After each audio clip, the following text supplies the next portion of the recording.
everyone, I'm Miriam Sanati. On behalf of Toronto Life, welcome to our viewers and our guests. Today we're having a conversation about education. Last month, hundreds of thousands of students across the city returned to school for the first time since March. Today we're going behind the scenes of one of the best independent schools in Canada, Upper Canada College.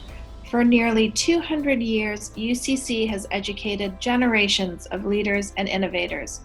Its mission is to deliver transformational learning experiences focusing on the head, the heart, and humanity for boys from senior kindergarten to grade 12.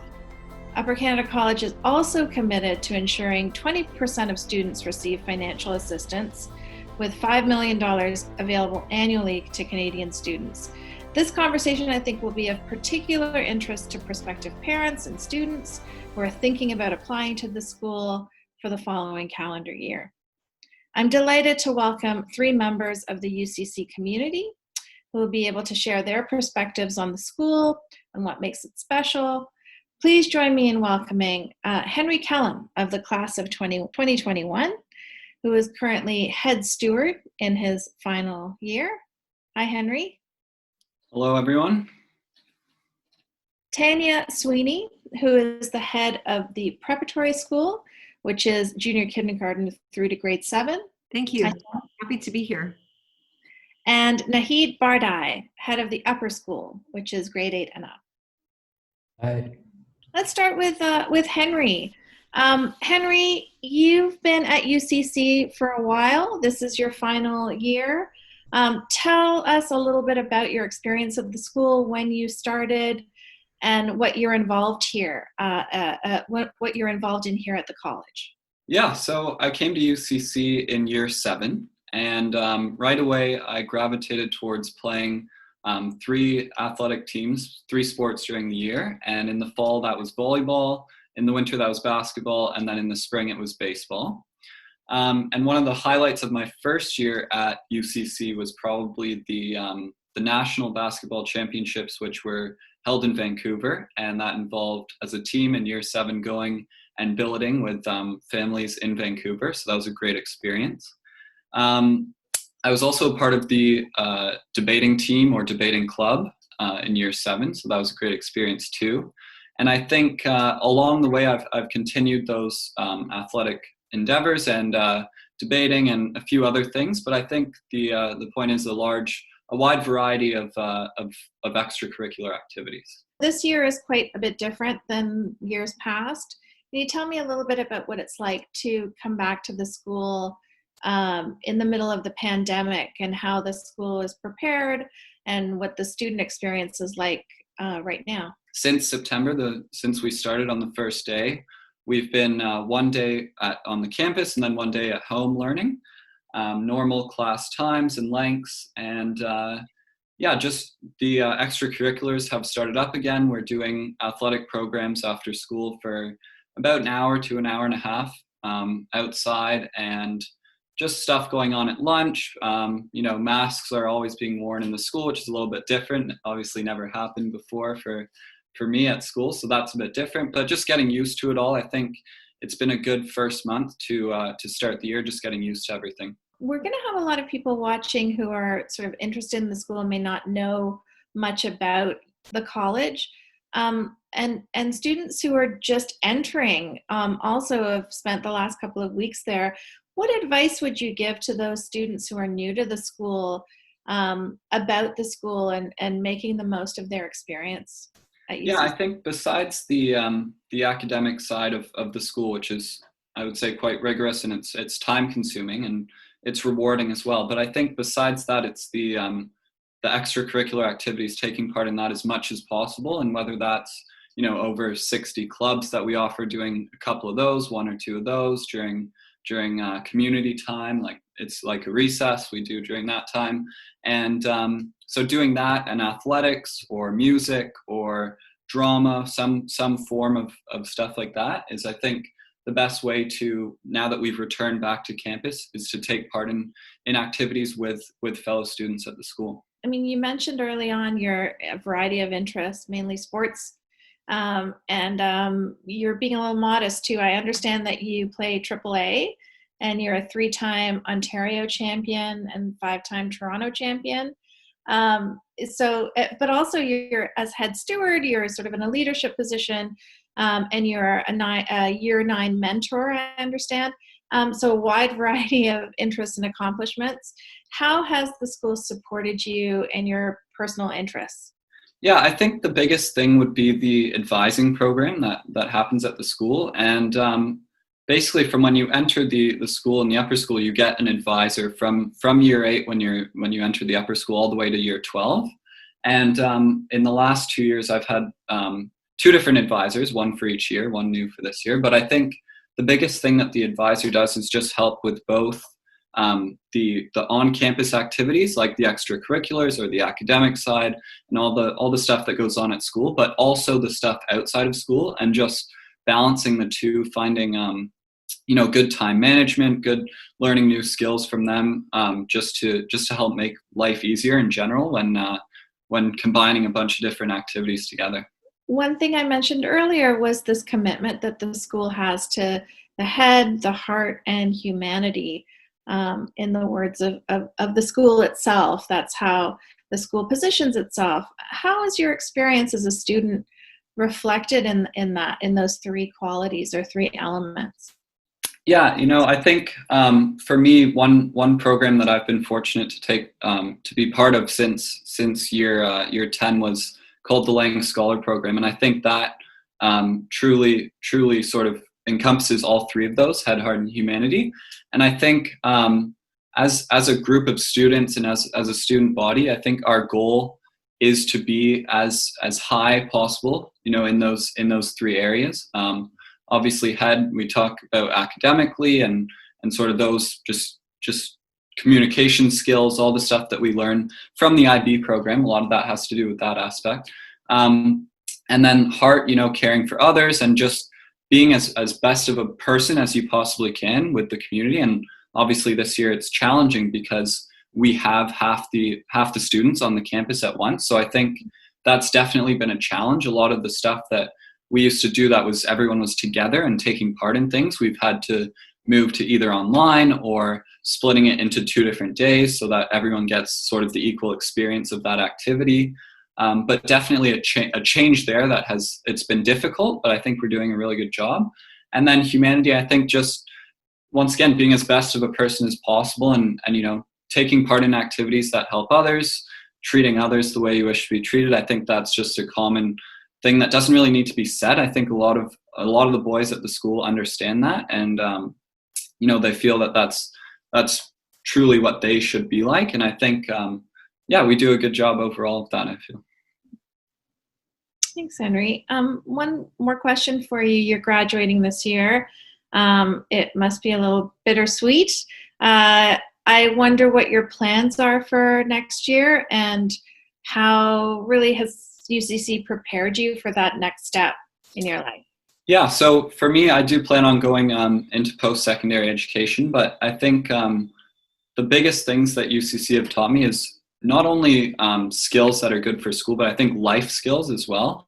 And, opportunities like going away from home to university, I think those are essential skills that I'll bring with me. And I think a lot of old boys that have gone to the school, when they come back, they talk about the skills that they've been able to bring from UCC and use those, when living either by themselves or with a small group of friends at university. I think those skills are the biggest part of sort of what UCC does to prepare you for whether it's post-secondary education or something else beyond UCC.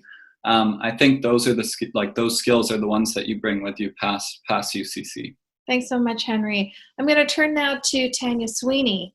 Welcome, Tanya. Tanya, you're at the start of it's your 3rd year at the college as head of the prep school or the preparatory school.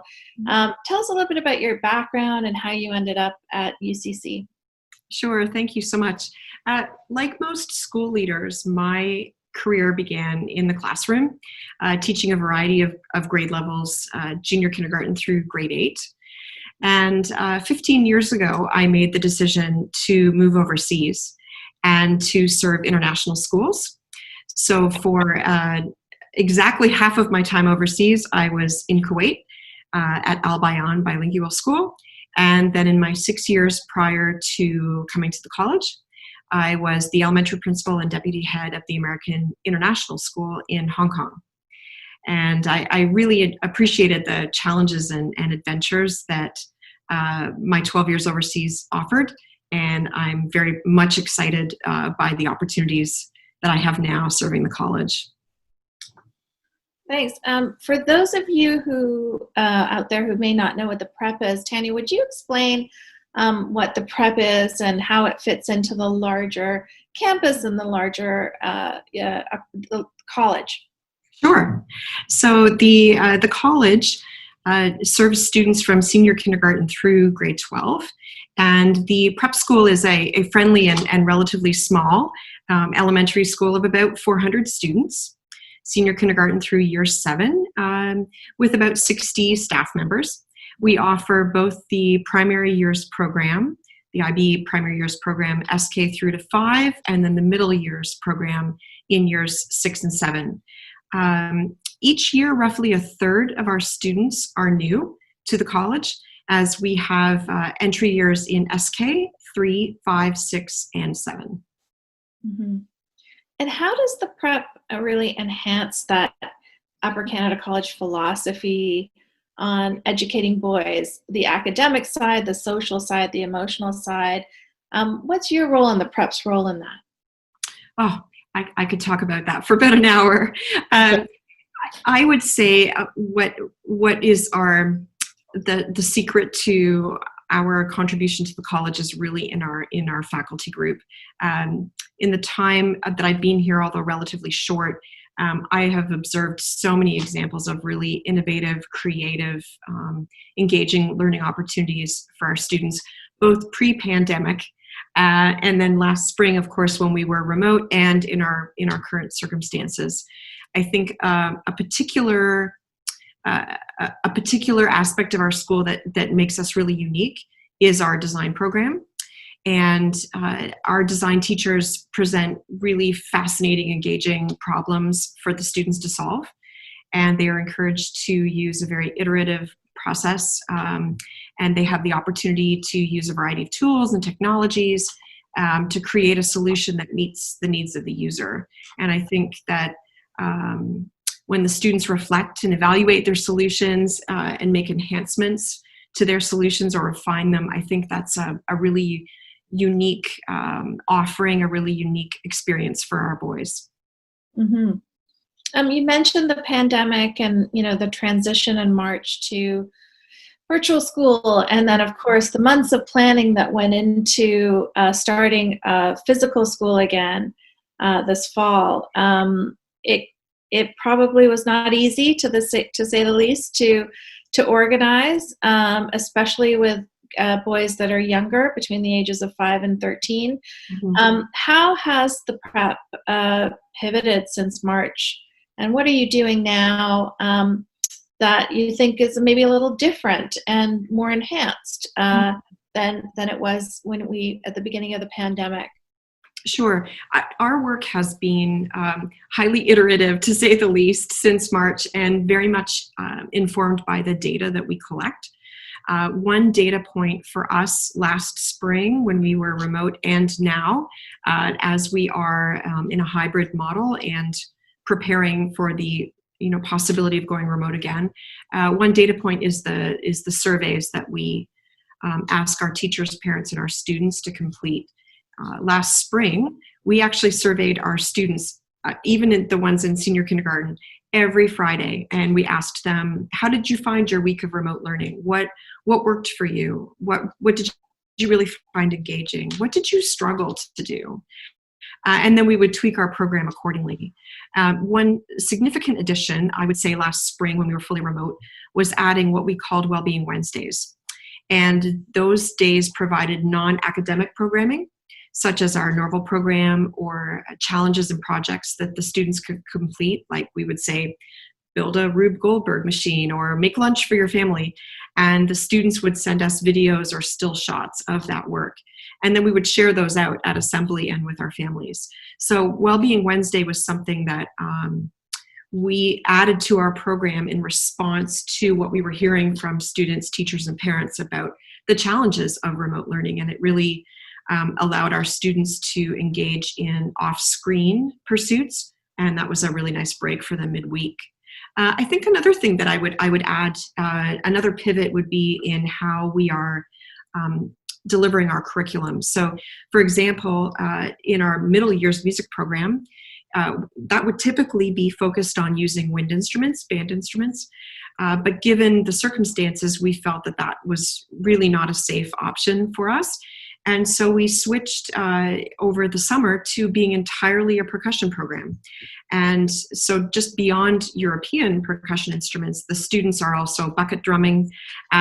We're exploring local opportunities to engage in our community to offer, an African drumming experience or even steel pan. So I think those are some examples of how we have taken our current circumstances and really found an opportunity to be really creative. And that's exciting, and I'm really proud of how we've done that.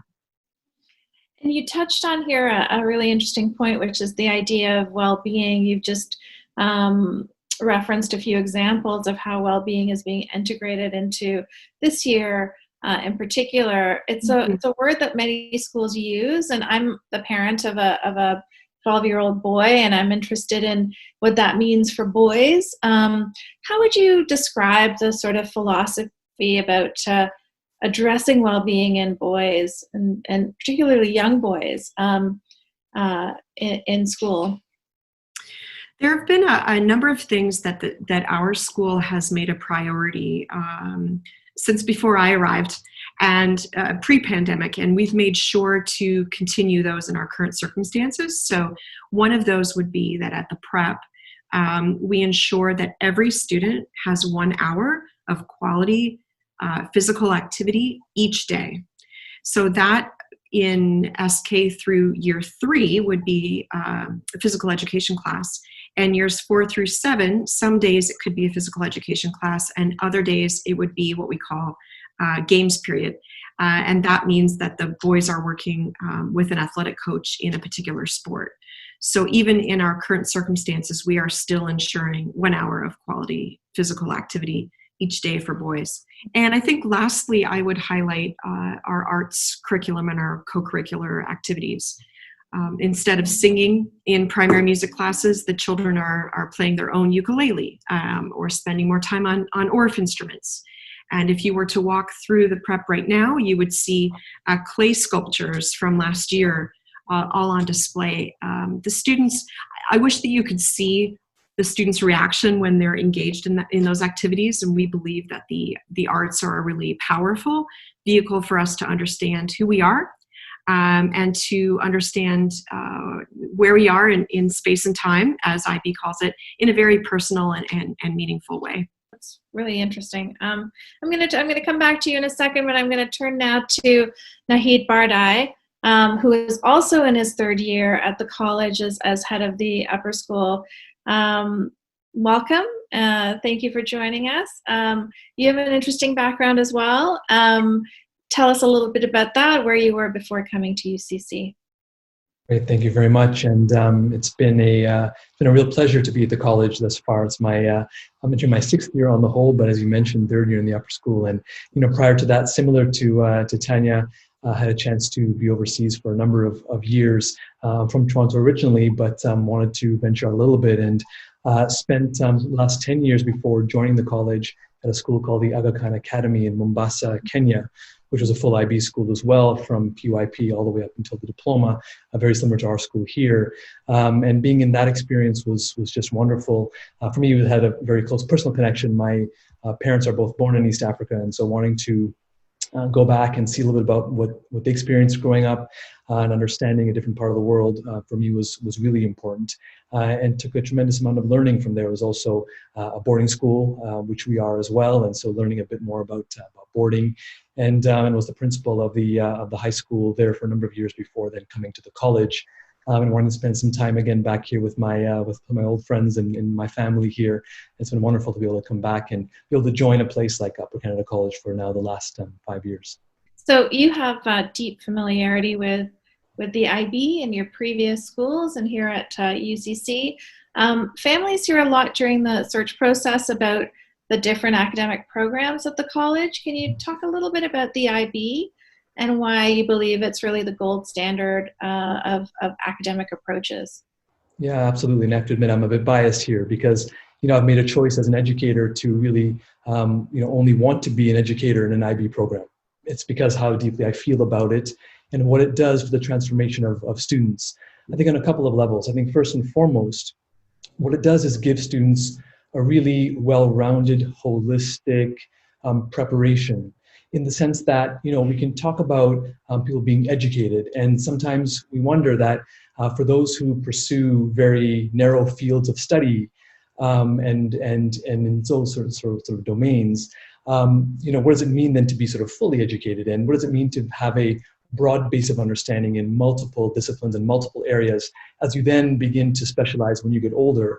And so the IB's approach is to really be as broad as possible for as long as possible, up until including up until grade 12, what Henry is in right now. And so up until that point, students have to take multiple languages, the first language as well as a second language. They have to explore something in the humanities, in the sciences, in math. And then they have an elective, something in the arts or something else. What it really does is allow students to connect knowledge in ways that is really unique and really different. Another domain that I think is really important is the international mindedness component of the IB. It's really important to be able to explore things not only in the local context, but also explore knowledge in a global context. And that really helps to build elements of empathy, and you spoke earlier a bit about humanity and those types of things. Really be able to learn and to understand about different peoples and different cultures in different parts of the world is really important as you think about being an international global citizen. It's another domain for me that's really important is the way in which we think about learning. That it's not just simply about the content or the knowledge that we learn about. We know that as we go forward, preparation of that nature is simply not good enough because we know that knowledge will change all the time. We know that knowledge is easily accessible to us, more so than ever it has been before. So it's very much about the skills and conceptual understandings we can also develop that will help us to be well-informed and educated people as our students go forward. So those are some of the reasons why I think an IB education is one of the best that you can possibly have, and that's available to us. And in fact, you teach a course that is really a cornerstone of the IB. It's called Theory of Knowledge. What happens in that class? Yeah, it's one of my favorite things to possibly teach. Theory of knowledge is really about having students be critical about knowledge and about how we gain knowledge, asking questions about truth, about evidence, truth now more important than ever with what's happening in various parts of the world and in some parts of the world not too far away from us. But the nature of truth and what it means to be a knower, somebody who learns and be able to understand how we all approach the world and approach learning from a slightly different perspective because of our past, because of our experiences, our beliefs, our values, what our parents have taught us. We all approach the world a little bit differently and approach knowledge a little bit differently. What does that mean for us as knowers as we engage in our various subjects? We talk about the different methods that different subject areas use to acquire knowledge, and we compare and contrast them with others as we attempt to understand the complexities of truth and knowledge. And so on the whole, I'd say it's a kind of course that, as I say to students, once you switch on the way in which you can view the world and be able to experience it, it's very hard to switch off because you become much more discerning, much more critical, much more insightful about the ways in which knowledge is presented and the way in which we engage with all that as we continue to understand ourselves better and traverse the world. How would you, from a student's perspective, describe the benefits of that program and what that program is all about? Yeah, so I already mentioned this, but I think the IB program, it's obviously very demanding and challenging, but I think that comes with sort of the accomplishing feeling of taking part in it. But I think the biggest benefits from the IB is what you learn during your time of taking it and how that helps in the future. So I think for me, that's a lot of independent thinking and learning and just a lot of cultural awareness that's taught in all the courses, and developing communication skills to engage with people in, all around the city, and as well as in the school. And I think especially for this year, it's a rapidly, changing environment. So there's that piece that's being added to it. But I think sort of the skills that you gain from taking the program help beyond UCC and outside of the community just as much as they do during the day on the campus. Apart from academics, of course, UCC has a great reputation for its breadth of co-curricular activities and offerings.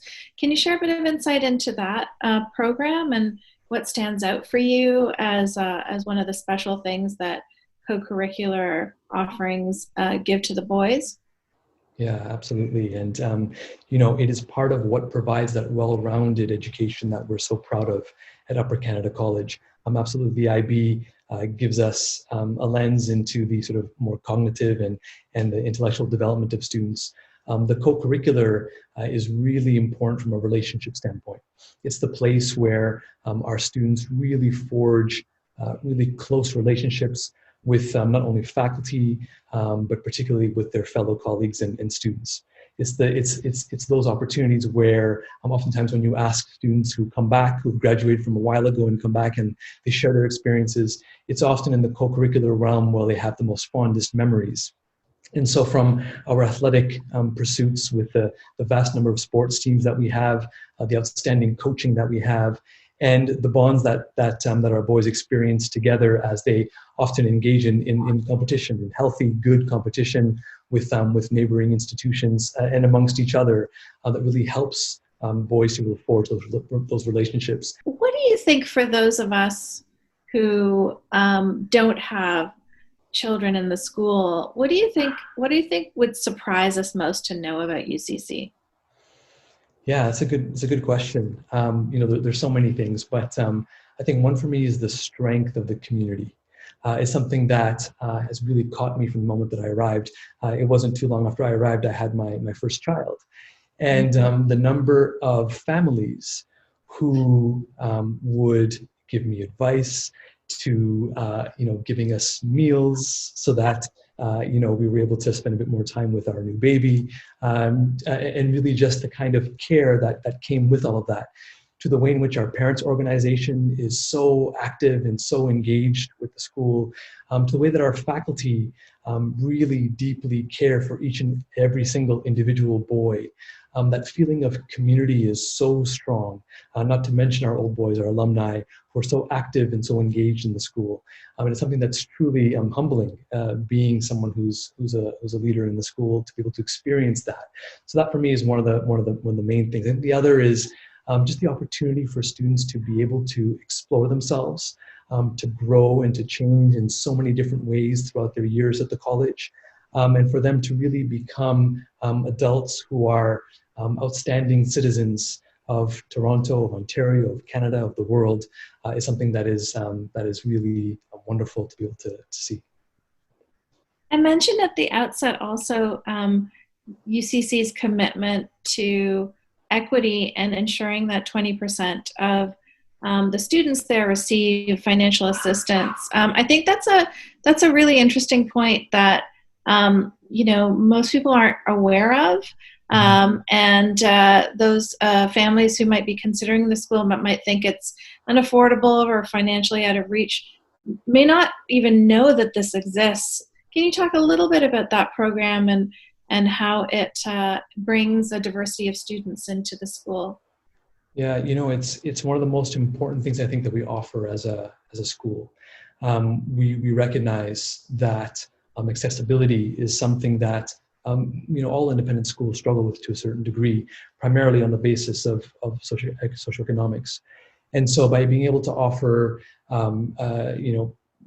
needs blind financial assistance to students is something that is so fundamental to the school, and something that really helps to create the kind of diversity in the school that we're looking for, primarily of a socioeconomic nature. It allows boys of talent and of promise to be able to come to the college and to be able to access that and to grow, while at the same time helping to make our community even stronger, because the diversity that they bring to the college, we really embrace, and helps to make us stronger, helps to bring new perspectives, new skills, new points of view, that really helps to shape what we do. And I would encourage, any family interested in the college to not discount it because of what they may perceive to be the price tag, or they may perceive to be the culture of the institution. It is actually quite different than what many may imagine it to be, and I've experienced that myself firsthand.